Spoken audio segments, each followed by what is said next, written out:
Welcome to the Game Momentum podcast, focusing on timeless lessons from senior leaders in travel, food service, hospitality, and technology. I'm joined today by Tim Major, CEO of Operto. Tim, how are you? I'm great, Adam. Thanks for having me. I'm excited to be here. Yeah, well, it's exciting to have another fellow Canadian on the show. I'm in Toronto, you're in Vancouver. So, let's not put on our Canadian accents so that way the rest of the world can understand us. I promise not to say a boot.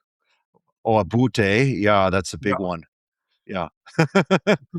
So, tell us to start off with, what is Operto? Give us the elevator pitch. Sure. Perdo is definitely made a major pivot in the last 18 months. Where they pivoted to is they were a company that was really focused on the short-term rental business since about 2016. But over the last 18 months or so, they went into shadow mode to really focus on a new category in the hotel industry, which is bringing to bear an AI workforce for independent hotels. We really saw an opportunity to support hoteliers, not to intervene with guests, but to really use AI in a way that's going to support their operations and really thinking about this holistically. We didn't want to bring to bear just individual tools or gap solutions, but try to think across like distribution, direct booking, front of house, back of house. How should that all work together?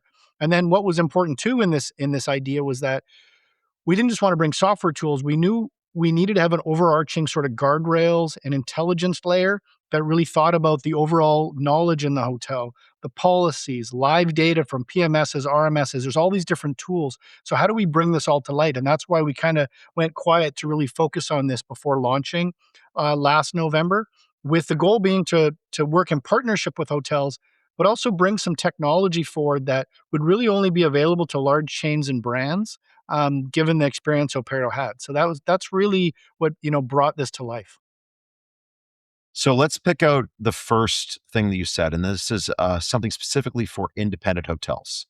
And that almost runs contrary to a lot of tech strategies where they're targeting the enterprise, the big fish.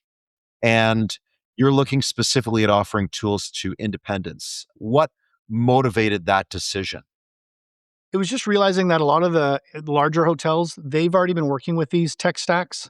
They've already been deploying some of these internal AI tools internally, where when talking with independent hotels, the conversations were they're aware of AI, they know AI is coming, but it's not knowing where to start. And my background coming from full steam and working with multiple PMS systems like Maestro and Roomkey PMS and things like that, we found that this is where the hotels really needed the support. They wanted the handholding to go, how do I mature from maybe just a chatbot into the next AI solution? What does this mean? Take me through it. And to be honest, that's an area that I've just always been passionate about, really helping these hoteliers that are working incredibly hard to make sure they have occupancy and strong ADR. How do we help them with technology? And so it was really personal passion tied with there's a lot of independence. So we're focused in North America. There's probably somewhere in the range of 30 to 60,000 independents. You have the same thing in Europe. It's just such a rich market to work in. Yeah, I love that you call it a rich market because it's a fragmented market, sure, but it's rich in that these independent hotels have such a great identity and character and offering these great experiences. But to execute those experiences requires so much operations that bigger brands or collections can distribute amongst multiple properties. So by you coming in and essentially enabling an agentic layer, you're allowing hotels that are independent to be just as good as some of these clustered management properties.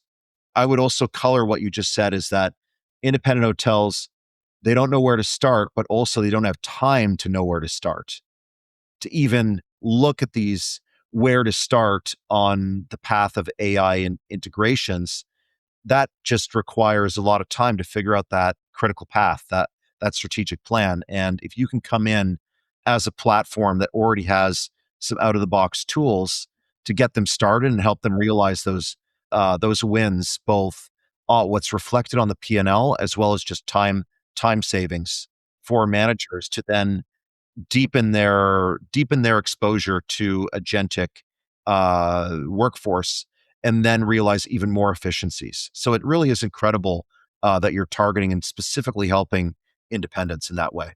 Well, and that's what we see as our job is even though this is a technology offering, this is an industry built on really high touch experiences and face to face experiences. So we see hotels really coming to us and saying, We're not going to tell you exactly what you should use. We want to actually learn about your hotel. What are your challenges? What's unique about your brand? And then suggesting where you can start with AI. Like, what's a piece that makes sense day one? And then where could that be in 365 days from now? Really talking through that arc. Wow, yeah, that's great. So it's almost a an advisory service on top of that to decide which deployment will first impact you and essentially get your feet wet, and then enable further automations and further agentic deployments down the road. Yep, exactly, exactly. Because if you think about this is like the dawn of the internet, where it's now we have web-based tools. We're going to pass things over Ethernet. It's the dawn of the API or VoIP. It can't just be something we just throw at people and think it's going to work. It's going to take a consultation. It's going to take doing this in partnership, and that's actually why I came over to Operto is because it's so exciting to be in partnership with hotels to figure this out because it's not going to be perfect, but it's happening so fast. We need to do it together, or a lot of hotels, I think they're going to get stuck a little bit behind the curve, and that's not fair. So you mentioned it, you recently stepped into the role of CEO, and as they say, the first 2 quarters are critical. So what has your journey been like at Operto to date? What plans have you initiated? And overall, what's the success look like during this initial stretch? Yeah, that's a great question. Operto is already very successful. They've been around since 2016, but they were focused predominantly in the short-term rental market and really had a strong brand there. My stepping into the role was really intending to broaden out their focus from, they already had about 25% of their customers in hotels. Now it's to really broaden that out. So my focus has really been leaning into that to meeting with independent hotels, really understanding their perspective on AI and mapping this product suite over to that. To be honest, when I think about success and what's been happening in the last couple quarters, it's really come through the meeting with hotels and seeing how they're changing thinking about their jobs and their workflows because I mean we're thinking about this as an agentic workforce. So if you think about it as a hotel, you're hiring staff, you're creating your org design. If you think of this similarly, it could now be, for example, you have a marketing manager. The marketing manager has 10 things in their job responsibilities. When you start to use AI, you might go, okay, instead of those 10 being the marketing manager's job alone, you have three of those job responsibilities, which are actually the co pilot responsibilities of the marketing agent. So you're starting to build jobs that have this joint combination of people. And so the most gratifying thing is happening where I'm on a call. It starts off where the general manager is not really sure where to go. But after an hour at the end, the gears are starting to realize that AI is going to complete a few things for me that have never been completed by a computer before or by technology or by an algorithm before, and starting to rethink what a workflow is. It's really a paradigm shift in workflows and how to approach something. And that's the most fun because I think about my job, you think about your job.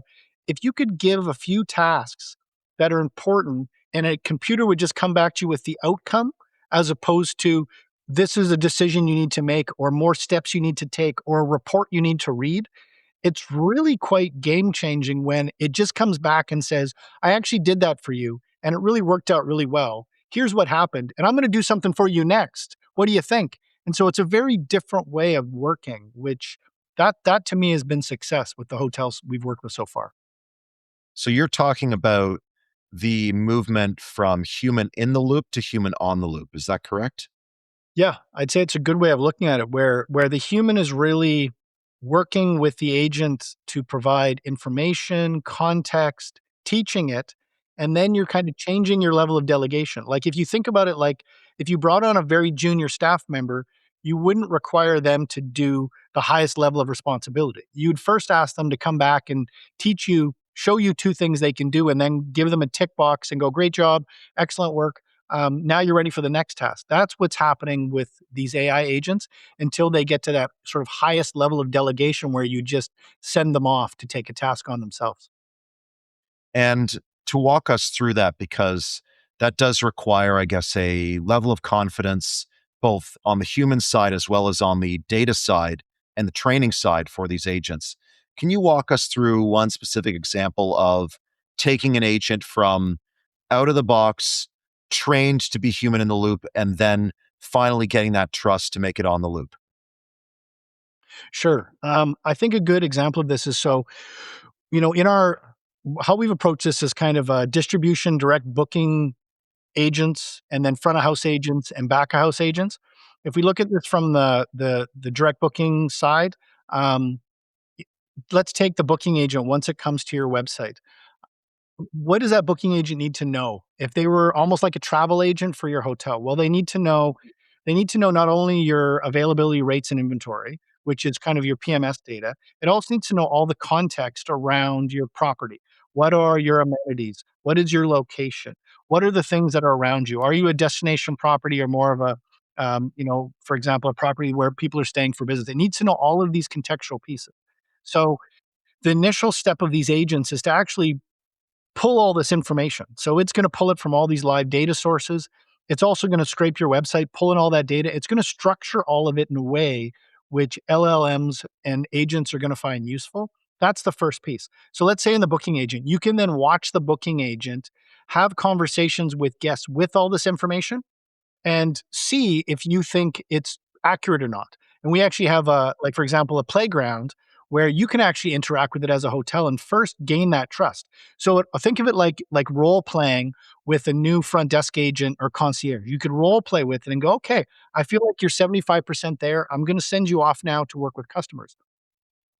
Then how you're building confidence over time is what we actually have too, which is kind of neat, is it's almost like autopilot on a plane where the pilots are flying, but they put on all of autopilot and autopilot is watching the pilots. So in the case of agents, we have a supervisor agent that's actually watching these agents interact. And it's looking at all of the data that you have in like your repository. We call it the AI hub. So all this data about your hotel and all this live data from these other systems, it's watching the interaction, it's grading it. It's saying, okay, I think that was 80% accurate. I think that was 85% accurate. And based on the type of guest you're interacting with and when, you can actually decide as a hotel where you're comfortable. So you might say, unless it's 90% accurate, I don't want that going to a customer. And you can actually, and the agent will stop it. It'll go, I'm not going to send that to the customer. I'm going to send that directly to a hotel person because it needs human touch. So you can kind of decide these confidence intervals and then control the system that way. And then as it gets better, you crank up those confidence intervals and you say, okay, I'm good if it's 95% of the time. And then you can actually see how many interactions are accurate 95% of the time. So it's a lot like, instead of thinking about it like technology and computers, think of it much more like training staff and training people. This, I guess, the operating term for this is orchestration. Is that correct? Yeah, exactly. And I think because as each of these agents are developing this information, you want to be able to orchestrate this across the stay experience, ideally. Like that's how we built this architecture holistically to go, we know what they're looking for when they book. How does that information relate to their in-stay experience? And so you're carrying this context along where it's relevant. And that's kind of the orchestration piece where you're ensuring when does humans need to get looped in and when can the agent actually be assisting those humans and thinking about that all the way along the journey. Yeah, and I like that you start with bookings, because a challenge that independent hotels have is that they generally pay larger commissions to third parties, because they don't have the negotiating power. So the tools that you're implementing, it seems like they have a lot of applicability for driving this next generation of bookings, which are AI search and bookings that are natively made within LLMs. Is that an area that you're exploring? Yeah, absolutely. And I think if you think about a starting place for AI and where it's strong is if you did a matrix of high impact to the hotel on one matrix and you did sort of knowable data on the other matrix, Direct Yeah. bookings is a really natural place for AI to work very well because unlike in the past where you had to rely on APIs for information, we now have access to real-time information through APIs, but we can also use AI agentically, meaning that it can actually go and do things like a human. It can go and look at screens, it can look at pages, it can gather information and then categorize that information and make decisions. So when it comes to booking, you can actually know, for example, what does your position it can actually go to a search engine results page and see where are you? Are you doing a good job with your meta listings? Are you doing a good job with your Google ads? What competitors are coming up from when? And a lot of these tasks marketing agencies are doing them in the past, but it's a lot of manual effort and sort of manual tactics where this agent can actually do it 24/7 in real time from many, many different places. So, for example, your marketing agency might be just in the same city as your hotel. Well, a lot of times they're only seeing geo-fenced information that's relevant there. An agent can be looking at all of this information real time from all of your different feeder locations and helping to come up with strategies and decisions and actions that can help you get better positioned on the search results pages and ultimately drive more bookings. Wow. Okay. So orchestrating all this is this intelligence layer, I guess, the Operto 1. Is that what you're calling it? That's correct. We're calling the a suite of agents, the workforce agents, Operto One. Okay. And what does it really mean to have a shared intelligence layer? You've mentioned the confidence interval and the data. Perhaps you could color that through how this will actually be reflected in owners' returns in terms of impact on the P&L. Sure. How I think of this intelligence layer is we're shifting from where data needs to live to ultimately interact with your guests. And how does it do that in an accurate way? Right now, websites and OTAs have become the predominant place that people are searching online. You have your aggregate review sites like TripAdvisor, your OTAs, your website. You have, tourism websites. That's where it's all living. The intelligence layer needs to be where all of that information resides in one place. Because if agents are missing a piece of the story, they just can't accurately work with your guests. So that might be, for example, there's tribal knowledge in your staff. So, for example, we might want videos of those staff talking about your properties, learning from them. That becomes part of the knowledge center. You're pulling in all of your website data and structuring it. You're pulling in all of the information from your OTA websites and reviews and you're structuring it. You're really just putting this in one place in a structured way. So all of these agents know how to find it. Like imagine a future where, which is coming, I think pretty quickly, where guests can potentially create their own agent on their computer with their own chip that's ultimately running a localized LLM. And they're then using that agent to go out into the world and determine their travel and bookings and potentially doing those bookings. Well, that information needs to be findable somewhere. So that's really that intelligence layer of that's really the data lake layer of that. So you're going to have the concept of a hotel data lake, your guest information data lake. It's all residing there.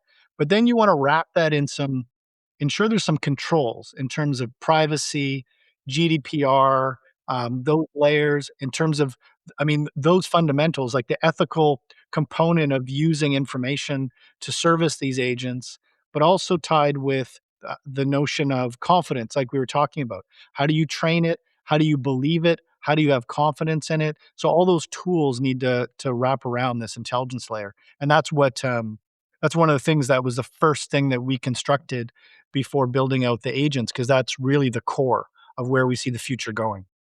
Wow.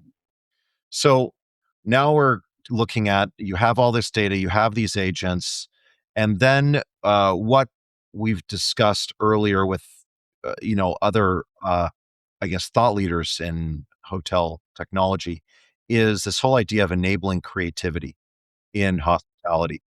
And realistically, if you have more time, you have more physical bandwidth, you can then put that back into service augmentation.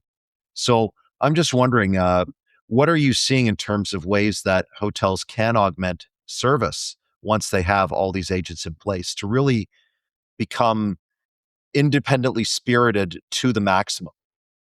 I think two things come to mind. One of them is I think is the obvious, which is this the freeing up of time. I'm sure everyone's using ChatGPT and Claude and Gemini now to sort of, for example, there's a event coming to town for your property, and you want to put custom notes about that local event. So maybe ChatGPT helps you draft that information. So there's some of that component to it, of just saving you time, and I think that's where a lot of these agents can take away any of those sort of redundant tasks that require not necessarily as much creativity.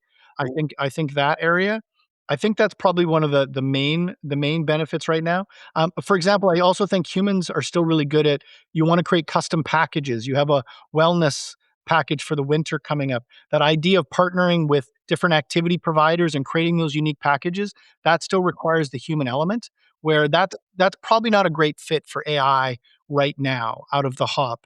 But that's where hopefully you're getting freed up to really customize what works for your brand and for your hotel. You're getting freed up to do more of those activities.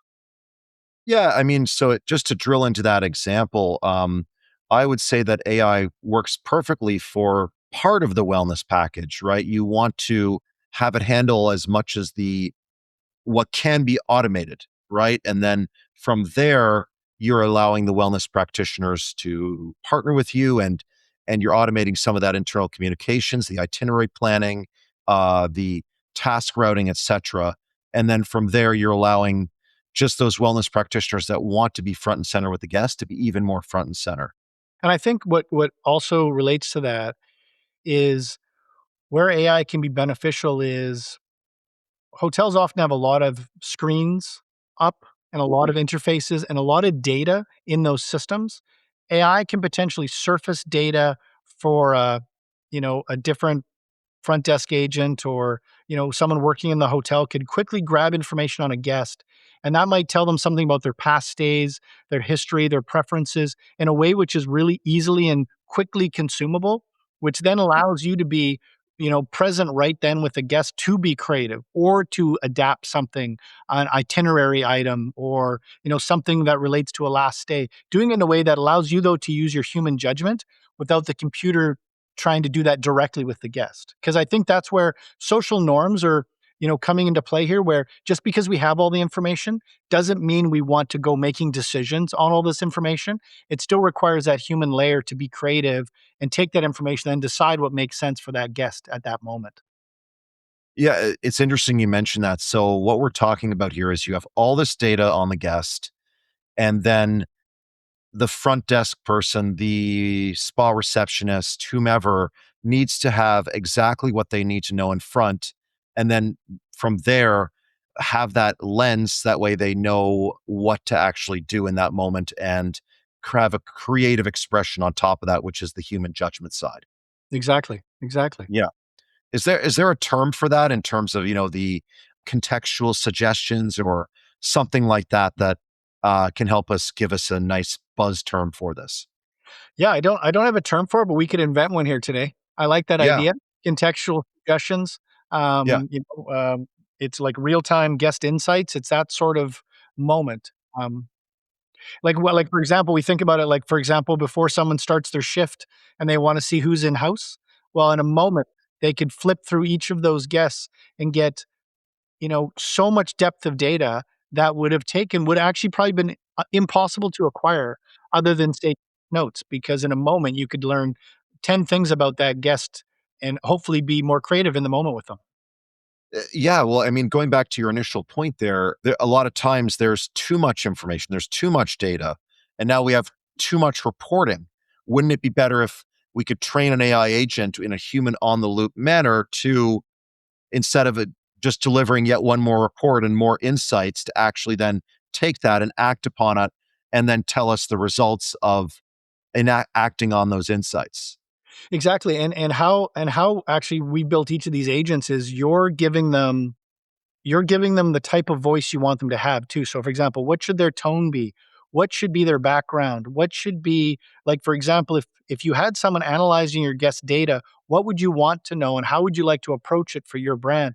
So then your front desk agent is actually getting those summaries in that tone and style and format that actually fits with your brand. So it's helping them know how they should ultimately be talking and representing too. So it becomes a training tool at the same time. Wow. Now, with AI being the big trend in terms of hotel technology and really enabling independent hotels to compete on a larger scale, what other big trends are you seeing in hospitality, and how is Operto helping? Yeah, I think one of the big trends that I'd been watching over the years, but I had assumed that it had gotten better, which was a wrong assumption, was this notion of predatory OTAs and these predatory, well, I'm using the term predatory as these affiliates that are functioning are taking a different approach than, say, Booking.com or Expedia.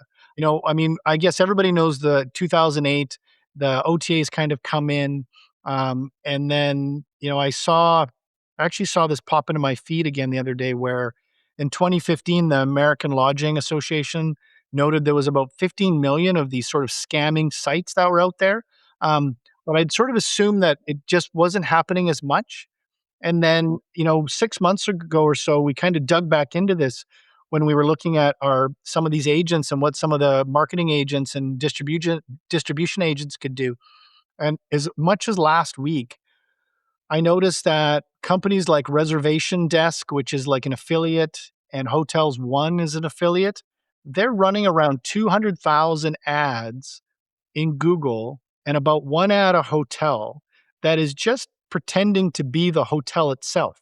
They're not even suggesting that they're an aggregator. They're suggesting they are the hotel. And if you call them, so we called them and they are pretending to be the hotel. And the interaction is as if they're the hotel. And this really stood out to us as something that is really unfair because I mean, the search results page has really seen its format changed in recent years where you have such a dominance now of sponsored results showing up that we found that so we built some tools that allowed us to look at all these ads and look at all the hotels and look at all the positions, that it was dramatic how often these sites were coming up in the top listings for the hotel's brand names. And that's where we saw that AI agents could immediately play a role in this because marketing agencies, they're playing a role too in attacking this. But the ability for the AI agent to see this position, see this predator, and then ultimately run a bunch of tactics and outcomes to move them out of position. So we found the AI agents could actually go in and eliminate them, where it could actually report them to Google. It has the legal framework to know how to report it, agentically do it. It could post and create ads that could not only outbid them, but outbid them at a lower price because of the nature of what they're doing is actually against the policies of Google or even against the policies of some of the OTAs. So this is where we saw an ability to really attack this problem because we're attacking the OTA commission challenge. It is such a big pot of expense that is being funneled out from some of these properties. So that was one areas that we really leaned into and are seeing some of the most success. Wow. And just to give a sense here for context, how much would you realize in terms of benefit to net revenue by using agents to move guests away from these predatory OTAs into direct bookings? So we're seeing that the top listings on your hotel brand name, which is a very high intent word. In other words, the guests, they know you, that you've already invested in creating that experience for them. They want to book with you directly. That's their intention. So high intent of that search traffic that's at the top, it represents about 60 to 70% of the booking traffic is going to these predators, which is also so you might have, for example, booking.com at the top, but then you'd have this predatory link right below it. Then you might have Expedia, but then another predatory link below it. So a very high percentage is going to those four. And from the numbers that we've seen so far, about 25% of that traffic is booking through those predators. So depending on how much your property is utilizing OTAs as a channel, you can see that that adds up really quickly. We've seen definitely the possibility of moving a hotel from at least multiple percentage points in reduction to up to 10% or more in moving that OTA commission line. Again, it kind of is unique to each property, but that's the general math. And so it's quite shocking how much can be saved by deploying some of these tools now. Yeah, and that's just money that's being siphoned in off the top that could go towards other efforts, be they operations, service, or back into marketing and sales to help win even more business. Yeah, and you know what I'd add is like that's kind of the most obvious return on it, but the other part, which is just unfair and kind of ridiculous, is that the guests think they're working with the hotel. So when this hotel has a policy that really isn't the same as the hotels, they're feeling like they're getting an unfair bill. Some of the bills that we've seen guests get, they don't represent the same bill that was on the website that they booked on. So now they all of a sudden have this negative initial experience of the property, and they're phoning the property to say, What's going on with my bill?" But it's not even the property that's ultimately driving that. So it creates these negative experiences.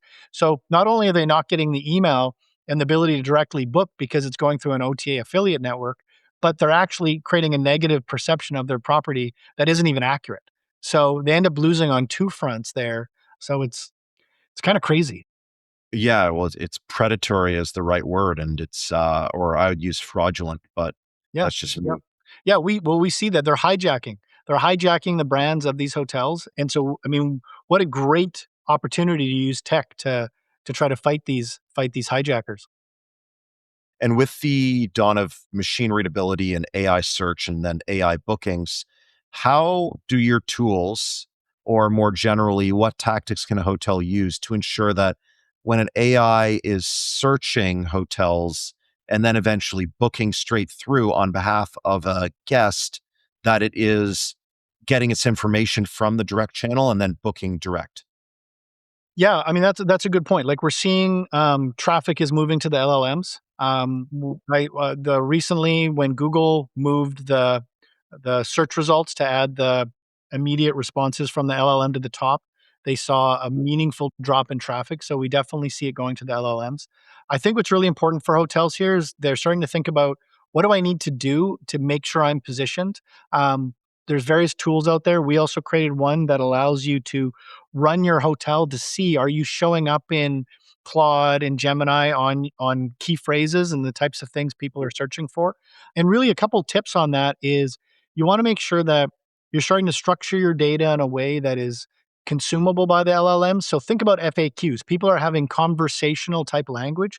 So having a generous amount of FAQs information on your site, I think it's making sure that you're on your website telling the story, and this also comes back to that AI hub piece. You also want the information in one of these hubs that's readable by the LMs, but you want to be telling the unique story for your brand. What makes you unique? Kind of really think of that narrative that you really believe in terms of your vision and what you're trying to provide at your property, really getting that across so the LLMs know when to reference you in people's sort of long tail searches. And then it's kind of what I talked about earlier, kind of that broken, is the notion of structured data. It really needs to be put somewhere where it can be read. Those are some of the main things I think about in being discoverable in LLMs. And the structured data to be discoverable, is that going to be called the data layer that underpins a website, or will it reside elsewhere?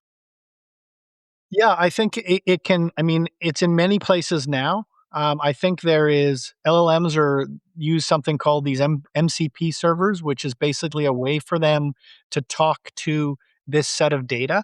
So I think it's making sure that there's a solution where you're taking all your data and making it available to these endpoints that the LLMs are looking for, right? And so I think that's the main thing that hotels want to start to build, because over time, as search traffic declines, you wanna make sure you're available in these channels.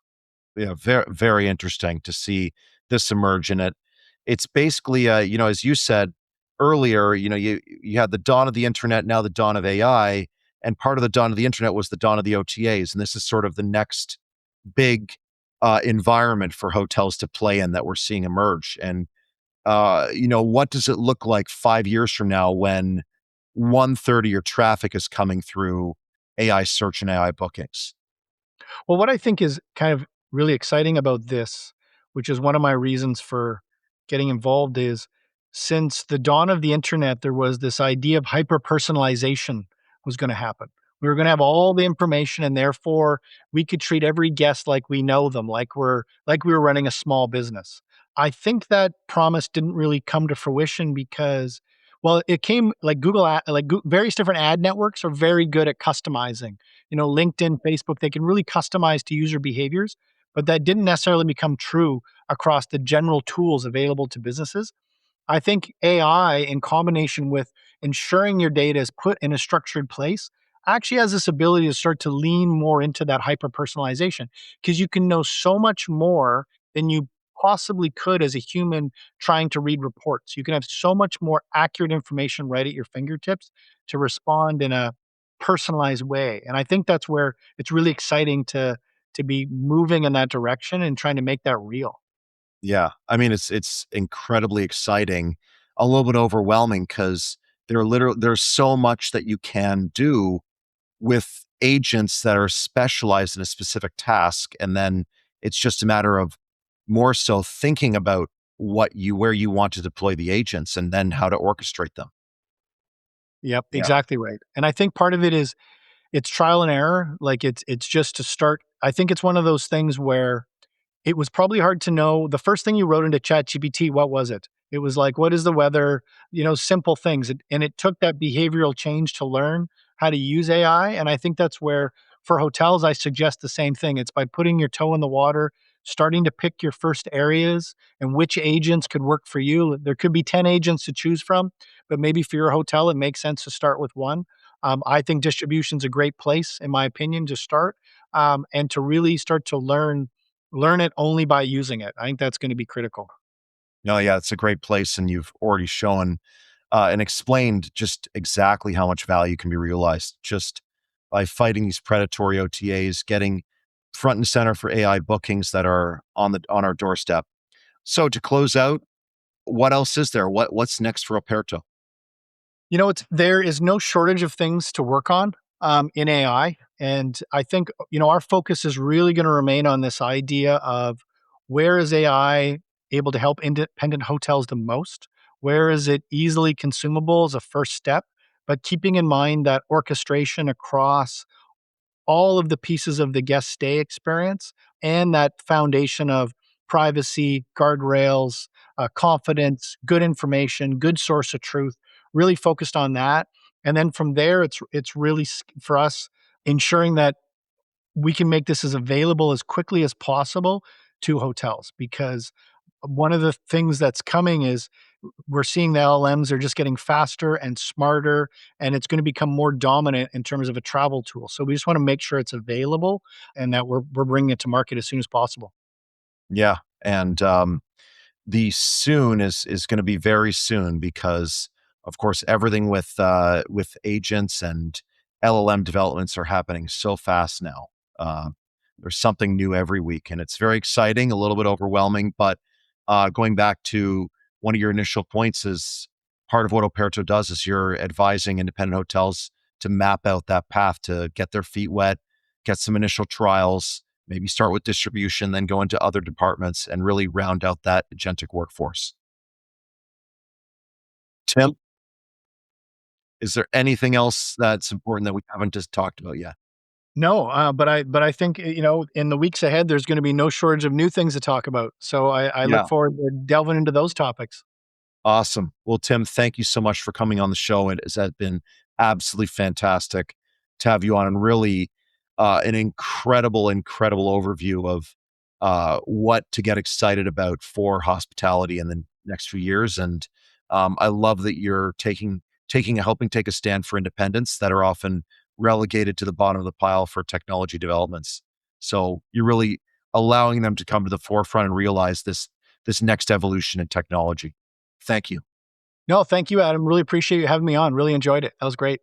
Yeah. Thanks, Tim.